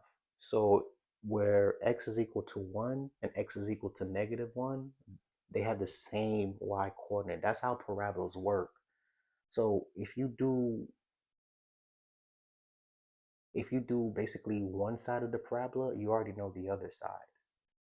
So this is why I kind of cut it down. I cut it down for you guys, and I didn't do all that work. If you use the graphing calculator, it's going to, spit out all these numbers for you, but you still have to kind of, show how you got it. So this is why I'm showing it by hand. Okay. All right. So let's keep on going. All right. So going back to this one, right? Three pieces of information. So it tells us the rental company charges 18 for the first hour and 7.50 for each additional hour X. And it says that Vince has $78 to spend. And luckily for us, it tells us that this is supposed to be an inequality. So when we break this down, let me make sure I look at this one more time. Yep.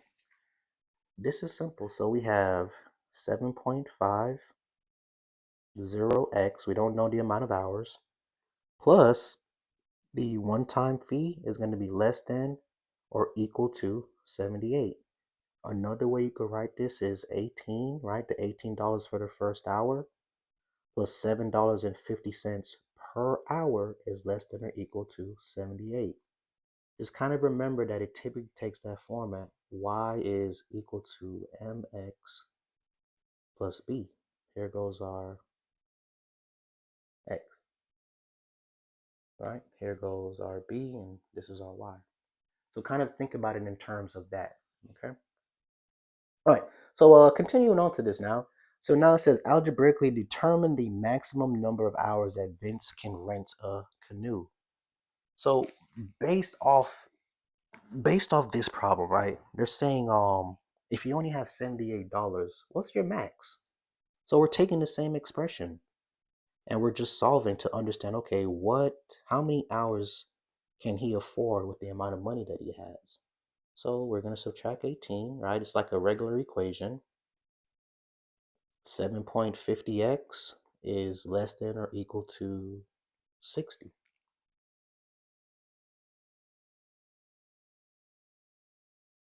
Okay. So at this step, we're going to divide by 7.5.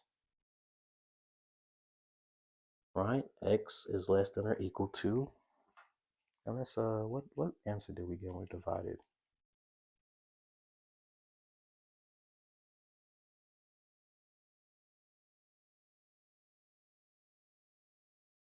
All right.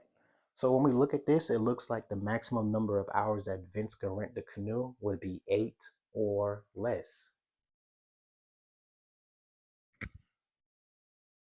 Yeah, so to you guys, they have not released the 2026 one yet, so that's why you don't see me going over it, but this is the most recent one. All right, so we've answered this one now, so let's go on to problem number 23, and here we go, we got some graphing. So it says to graph the following system of inequalities on the set of axes below. All right, so just don't forget this. because that's what they're betting on you guys to mess up with. And I kind of said this earlier, but please, please do not make that mistake. So we're gonna graph. So the first one we're gonna graph in red, right? Y is greater than or equal to negative 1/2 x minus 3. So do I want to label this? How do I want to do this? Let's see. Yeah, we'll do that. So let's label this so it's easy. Hey, this is what they really need to do. They need to start labeling the number lines because no one has time to be labeling these, man. I think everybody knows how to label these by now. You know? All right, so we know the y-intercept is -3, right? It tells us the slope is -1/2. So we're going to go up 1 over 2.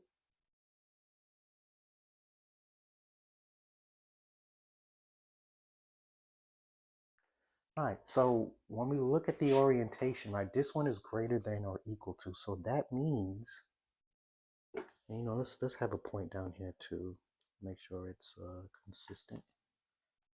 All right, there we go.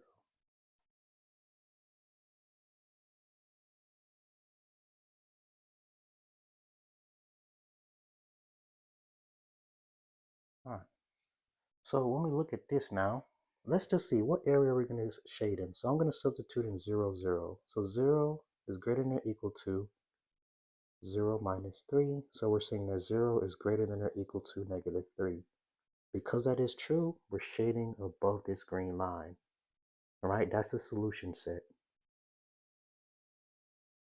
Now we go over to the second one, and I'm going to do this in blue.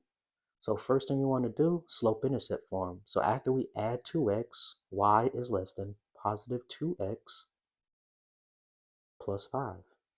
So when we graph this one, we're going to go up to 5. There's the y-intercept. Remember, our slope is positive 2 over 1. So we're going to go up 2 over 1, up 2 over 1. Let's go the other way.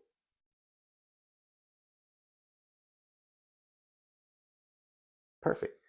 Now, if you want to get this one right, please don't forget that because of the sign, it should be a dashed line. And if they ask you the difference between these two, any point that falls on the dashed line is not a solution. And any point that falls on the solid line is a solution. So that's something that you guys need to know. Now, again, I'm going to use the point 0, 0. So 0 is less than 5, right? After we simplify 2 times 0, 0 plus 5 is 5. So is 0 less than 5? That is correct. So we're going to shade towards that point, meaning this way. Now what we're looking for is where the two arrows point towards each other. So if you look at these three, they're pointing in the same direction as this. So for the solution set, let's label this. We have one section here, right? Another section here, one here, and one here. And I'm just going to kind of outline the section so you see it. That's number 4, number 3, number 2, and here goes number 1. And hopefully that does not look too confusing. If it does look crazy on the screen, I'm so sorry. But when we look at it, the only place where the arrows are pointing towards each other is going to be this area right here. So anything between these two, this area is going to be a solution because it satisfies both of the inequalities. And when they ask us for state the coordinates of a point that is in the solution system. So let's say we're doing solution, right? We know this is the solution. Let's put this. Any point here is a point. Please do not pick anything. Please do not pick anything that is close to the boundary line. So let me clean this up, right?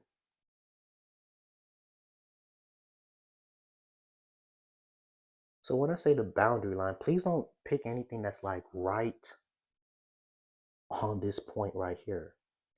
Even though this is in the solution area, please pick something that is just obvious. And when I say obvious, I mean something like this. 4, 5, 5, 0, 7, 0. Please don't pick nothing that's close to the boundary line, whether it's the solid line or the dotted line. Okay? And when they say to justify your answer, all you have to say is when you plug the order pair in, it's a true statement for both inequalities. And you know what? Let's just do it real quick, man. So let's say I picked 1, 0. So we're gonna check the point 1, 0. So let's plug it in. So 0 is greater than or equal to negative 1/2 times 1 minus 3. So 0 is greater than or equal to negative 0.5 minus 3. That's correct. 0 is always positive, is greater than a negative number.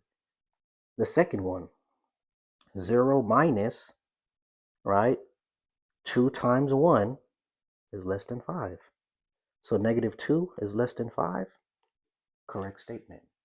So when they ask you to justify it, this is the reason why it's a solution, and this is how you could check it. All right, let's see.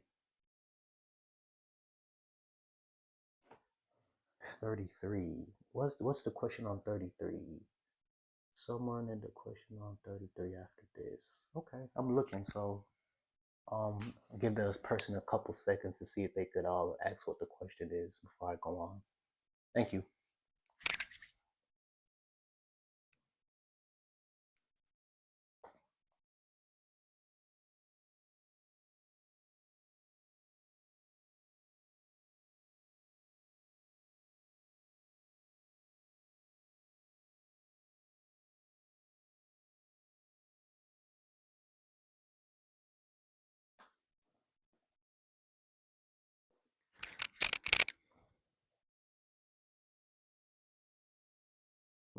I don't understand this question from Majid Banjang. I'm sorry if I said that wrong. What do you mean? Okay. All right, so I'm gonna give it another. Okay, yeah, I can do that. All right, so someone wants me to redo this question. So this is what I'm gonna do. I'm gonna go and finish 34 and 35, and I'm gonna come right back to this question right after, so that the other students can still get what they want, and then you also get yours. Okay? So just give me about 3-4 minutes, and I'll come back to that. All right. Use the quadratic formula to solve x squared minus 6x plus 3 expressed in the simplest radical form. Okay, so I think the quadratic formula, you guys should also have access to that formula, so you do not have to memorize. I think it's on your reference sheet. But we know it's x is equal to the opposite of b plus or minus x squared minus, whoa. Sorry guys, I'm feeling it already. B squared minus 4 times AC all over 2 times A. And please just remember AX squared plus BX plus C. So you remember the terms. So now when we go to plug this in, X is equal to the opposite of B. So the opposite of negative 6, we know this is going to turn positive, right? Plus or minus the square root of what? B squared. So B squared is negative 6 squared minus 4 times A, which is 1, times C, which is 3, all divided by 2 times A. We know A is 1. So we simplify now to get x is equal to positive 6 plus or minus 36 minus 12 all over 2. So again, we're just simplifying. So, and we're still under the radical. 36 minus 12, if I'm not mistaken, that is 24. Right now, let's simplify this. So we know that we could get radical 4 times radical 6 simplifies to 2 radical 6, because 4 is a perfect square, right? So now we go back and let's plug this in now. We're not plugging in, but update it. So x is equal to 6 plus or minus 2. Let me see something. And you know, I really want to tell you guys something. Really use your calculator because right now I looked at 24 and I was like, hey, is it 4 times 6 or is it 8 times 4? Sometimes from doing so much math, you'll kind of get a little confused or you'll get fatigued. So please, please, please, please check your calculator. Take your time. If you got to use the bathroom, go use the bathroom during the test. All right, so 2 radical 6 all over 2. Now, because I'm a math teacher, I know students, oh my God, I'm done. Thank God that answer was so annoying. Hell, no, no, no, no, no, no, no. I almost said that. You see this, right? You see that. You know what I'm going to say. You have to simplify. So we simplify by dividing by 2. So x is now equal to 3 plus or minus radical 6. Right? 6 divided by 2 is 3. 2 divided by 2 is 1. It just leaves the radical 6. So we do not need to put it. And at this step, there's nothing more we could do to this.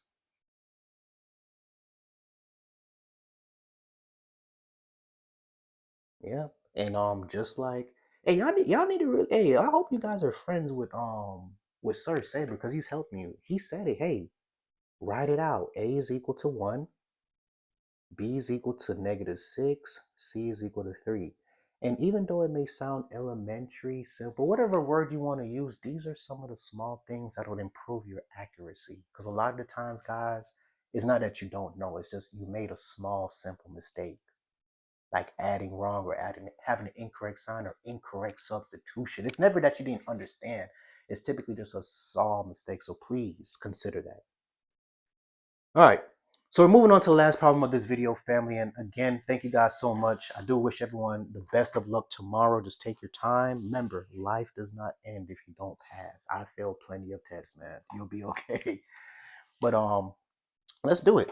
So it tells us that Cameron sold hot dogs and sodas at a concession stand. He sold a total of 25 items for $45. A hot dog sold for $2.25 and sodas sold for $1.50. All of the prices include tax. So it tells us now if X represents the number of hot dogs sold and Y represents the number of sodas sold, write a series of equations that model this situation. Okay. So remember, system of equations being 2 equations. So one of the first equation is said he sold 25 items for $45. What items? Hot dogs and sodas. So we know what? X represents hot dogs. So he sold a certain number of hot dogs plus a certain number of sodas. And the combination of this was equal to 25 items. That's equation 1. Then equation 2, all right, we sold.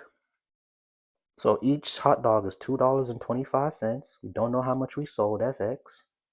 We know this is an addition problem because we're talking about how much we spent. So plus what? $1.50 per hot dog. We don't know the amount. We use Y to represent. And this is equal to what? The amount of money he spent, which is $45.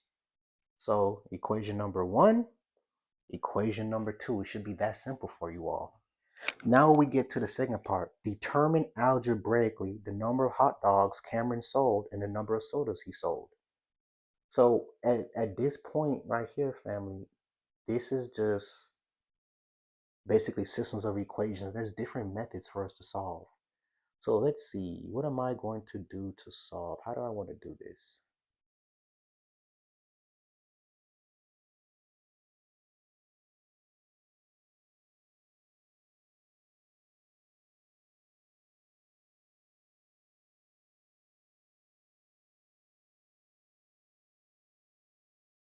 Okay, so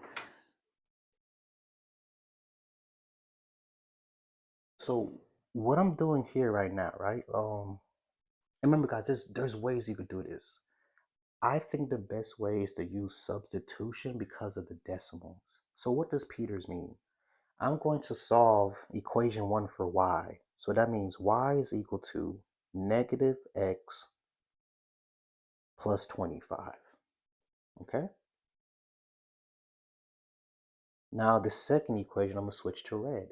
So the second equation, we get 1.50y is equal to negative 2.25x plus 45. All I did was subtract the 2.25x. Is that 2.25? Yes.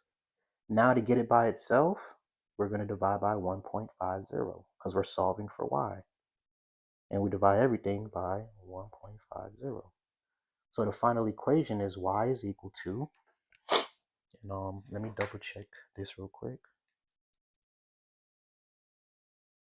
is equal to, and I want to say this is negative, yep, negative 1.5x plus, and this 45 divided by 1.5, 30. So you guys may say, okay, Peters, why did you do this? I did it like this because if we wrote the equations on top of each other, we used elimination, it's a lot harder because we're going to have decimals included. But when we do this, we could set the equations equal to each other. So now we have the first equation, negative x plus 25 is equal to what? Our second equation, negative 1.5x plus 30. And now we're just solving a regular equation. So I'm going to add x on both sides. Positive 25 is equal to negative 0.5x plus 30. Right? Now we're going to subtract 30 on both sides. Let me just write this. So we have negative 5 is equal to negative 0.5x. Once we divide now, right, dividing a negative by a negative, x is going to be equal to 10. All right? So if x is equal to 10, all right, we're going to substitute right into equation number 1. So 10 plus y is equal to 25. So if he sold 10 hot dogs, that means 15 sodas were then purchased. So that's the first answer choice right there. Now we go to the very last question. It says a customer has to spend $20 at the concession stand. Determine the maximum number of hot dogs he can purchase if he buys 4 sodas. So this one is still very simple, but you have to understand what exactly are you substituting. So let's think about it. Number 1, we're using equation number 2 because this one takes into account the price of the hot, not the number, but the actual price and how much you could buy of each. So what we're going to do is do 2.25 because it told us determine the maximum number of hot dogs if he buys 4 sodas and only has $20 to spend. So we have 2.25x, right? We don't know the amount of hot dogs plus what?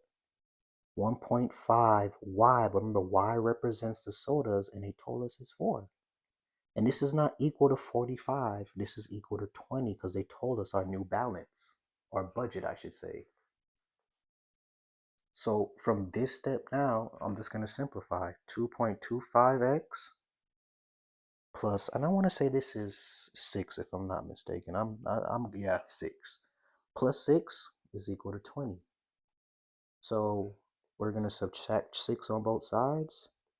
2.25x is equal to, what is that, 14, right? I told you guys again, just a little bit tired, but it's a long exam. Boom. So now that we have that, the last thing we need to do is divide. So we're going to divide by 2.25. So now x is equal to 6.222 hot dogs. Now, just remember, math people are petty. They're very petty. So when the problem asks us to determine the maximum number of hot dogs, remember, you boys and girls aren't going to the concession stand and saying, yo, let me get 1.2 hot dogs. You're not going to say that. You're going to say, yo, let me get 1 hot dog or 2 hot dogs. So when we think about our answer, this is not necessarily the right answer. We have to go back in and say, hey, x is equal to 6 hot dogs. This would be the maximum number if he's spending $20 and is purchasing 4 sodas. So math family, we are done with our live stream for tonight, man. I just really wanted to tell you guys thank you so much for joining. Sir Saber, man, hey, it was a pleasure. I thank you for commenting and being so engaging and active. Really try to help you guys out a lot. So good luck tomorrow morning. And if for some reason it doesn't work your way, man, I'm telling you, life is not over. We'll just try again back in June.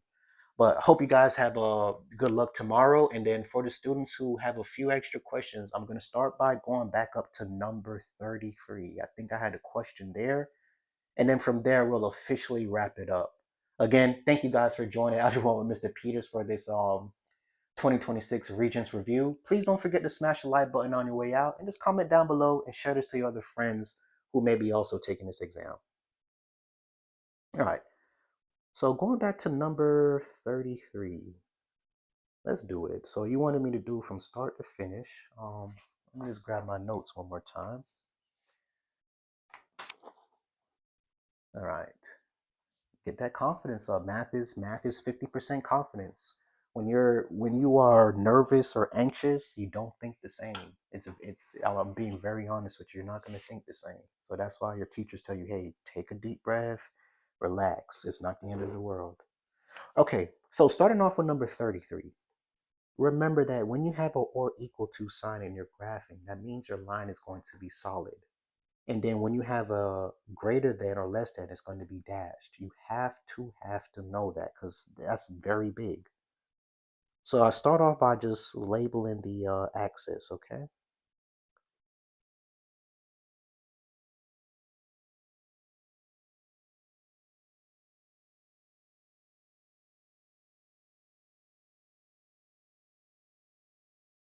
And remember that it's in the format y is equal to mx plus b.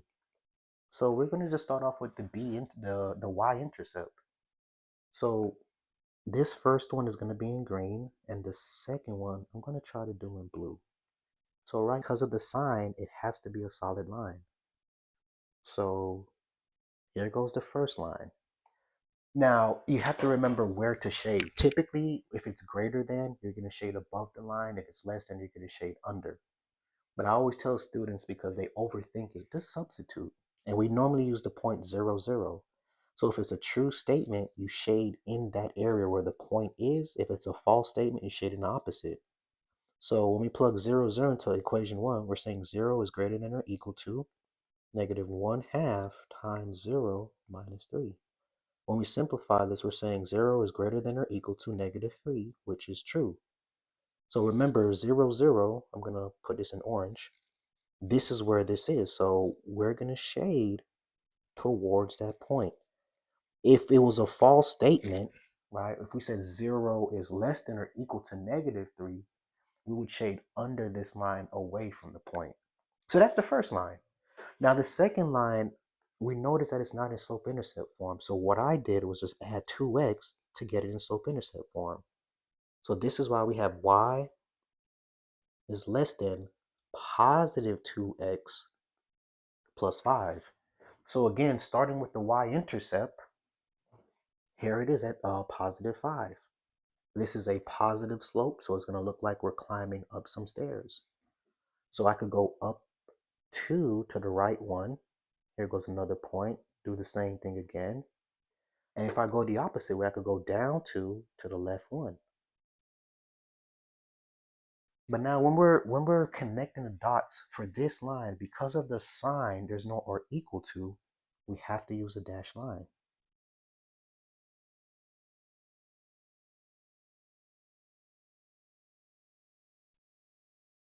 The y is equal to mx plus b. This is a standard equation that you guys learned in Algebra 1. So you had standard form and you have slope-intercept form. So this is the slope-intercept form. Now, when we go to graph, right, we're going to use the same point, 0, 0. So again, I'm substituting. So I'm saying 0 is less than 2 times 0 plus 5. So 0 is less than 5. That is true. So because that's true, for this blue line, I'm shading towards 0, 0. But if you look, right, let's look at this section right here. If you look at the first section I highlighted, there are no blue arrows in this section. So for it to be the solution, it has to satisfy both inequalities. What I highlighted only satisfies the green line. Now, when I go down here, do you see how right here, this section only satisfies the blue inequality, but it does not satisfy the green one. So this does not work either, right? But when I come here, don't you see how these two green arrows and these two blue arrows are kind of pointing in the same direction? So anything within this boundary between these two lines, right? You see how I'm shading all this between these two lines? Any point that falls between this is going to be a solution. And I was telling the student, the others from earlier, that you have to be mindful. Do not pick a point that falls on the dashed line, because if the point falls on the dashed line, it's not a solution because it's not included. But on the solid line, it's the opposite. If I pick a point on the solid line, that is indeed an answer and a solution. Now, when we go back to this problem, any point in this yellow area is a solution. And I said, hey, please pick a point that's easy to prove, that's not close to the boundary line. So let's say I pick this point right here, 6, 0. So what I'm going to do is I'm going to plug it into both inequalities and determine if I have a correct statement or not. So here goes inequality number 1. So I said, remember the point is 6, 0, the x, the y. So I'm saying that y, 0, is greater than or equal to negative 1/2 times 6 minus 3. So when we look at this, we're saying 0 is greater than or equal to negative 3 minus 3. So 0 is greater than or equal to negative 6. That is a true statement. So this is why this works. 24, if I'm not mistaken. I believe there's 24 multiple choice questions, 35 total. Then we get to number 2, right? Same point, 6, 0. And let's clean this up just a little bit. So, oops. So what I want you to know is if you plug it into this inequality or this one, it's the same thing. Just because we wrote it a different way does not mean it's different. But I'm going to plug it into the original. So going back, right, we're saying that 0 minus 2 times 6 is less than 5. So we're saying that 0 minus 12 is less than 5. So negative 12 is less than 5.